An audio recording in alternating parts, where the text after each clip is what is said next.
Assalamualaikum warahmatullahi wabarakatuh. Perkenalkan, nama saya Aldi Nicholas, NPM 23080019, mata kuliah Kultur Jaringan, dosen pengasuh Ibu Irma Lisa Sridanti, SP MSI. Baiklah, di sini saya akan menjelaskan sebuah materi yang berjudul Navigasi Tantangan in Vitro, mengatasi kendala kultur jaringan, analisis dan solusi masalah umum di laboratorium kultur jaringan. Halo semua, selamat datang di presentasi video saya mengenai salah satu bidang paling menarik dalam bioteknologi tanaman, kultur jaringan.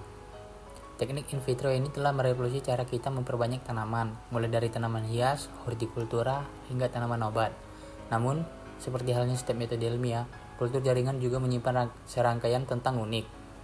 Hari ini kita akan menyelami 3 masalah paling umum yang sering dihadapi para kulturis jaringan: kontaminasi, browning, dan vitrifikasi. Kita akan menganalisis penyebabnya dan tentu saja mencari solusi efektif untuk mengatasinya.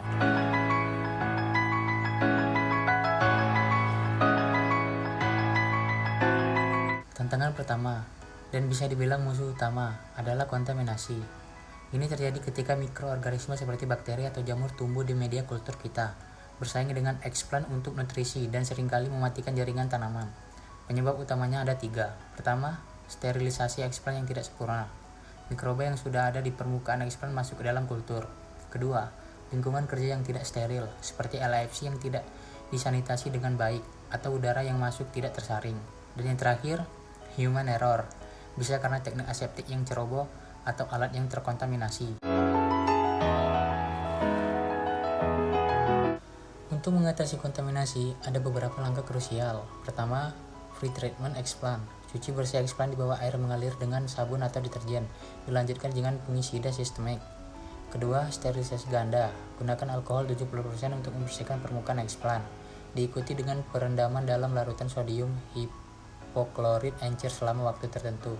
Dan terakhir, disiplin kerja yang ketat. Pastikan LAFC steril. Gunakan alat yang sudah disterilkan dengan autoclave atau panas api, serta selalu gunakan sarung tangan, masker, dan pakaian lab. Ingat, kebersihan adalah segalanya di lab kultur jaringan.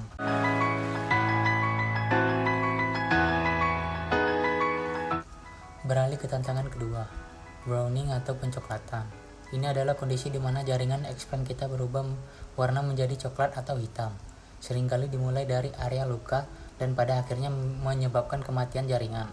Pencoklatan terjadi karena oksidasi senyawa fenolik.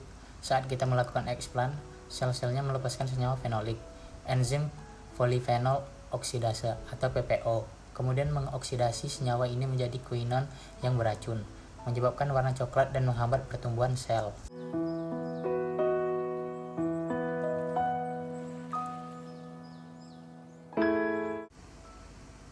Untuk memerangi browning, ada beberapa strategi. Pertama, penambahan antioksidan pada media kultur.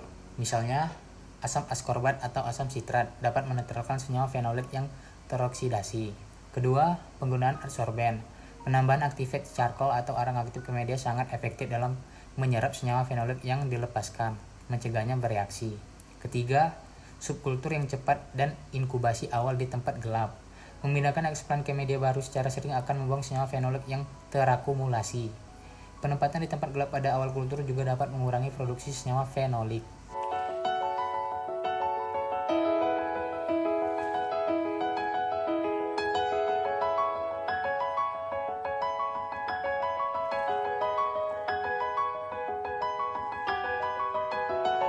Tantangan terakhir yang akan kita bahas adalah vitrifikasi atau sering juga disebut hiperhirisitas.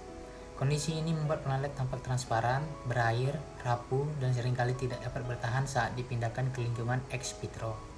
Penyebab vitrifikasi meliputi kandungan sitokinin yang terlalu tinggi dalam media, yang mengganggu regulasi air pada tanaman. Kedua, kelembapan udara yang terlalu jenuh di dalam wadah kultur, membuat tanaman sulit mentranspirasi. Dan terakhir, potensi layar media yang rendah, seringkali karena konsentrasi agar-agar yang kurang.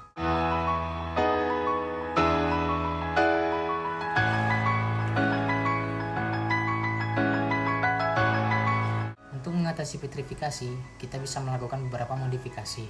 Pertama, modifikasi media. Kurangi konsentrasi hormon pertumbuhan. terutama sitokinin, dan tingkatkan konsentrasi agar-agar untuk membuat media lebih padat dan meningkatkan potensial air. Kedua, perbaiki ventilasi. Gunakan tutup wadah yang memungkinkan pertukaran gas yang terbatas. Ini akan membantu mengurangi kelembapan di dalam botol dan mendorong transpirasi. Ketiga, kontrol suhu ruang inkubasi. Pastikan suhu tidak terlalu tinggi, karena suhu panas dapat meningkatkan kelembapan di dalam wadah. Dengan mengontrol faktor-faktor ini, kita dapat membantu plantlet berkembang lebih kuat dan sehat.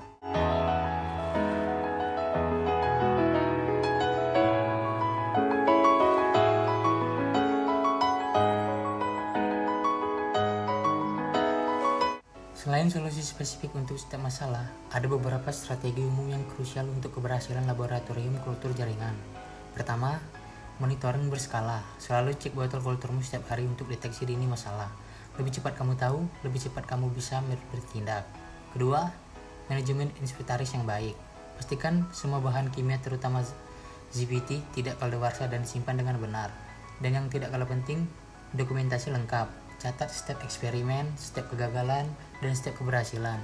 Ini adalah kunci untuk memahami apa yang berhasil dan apa yang tidak, serta untuk perbaikan protokol di masa depan.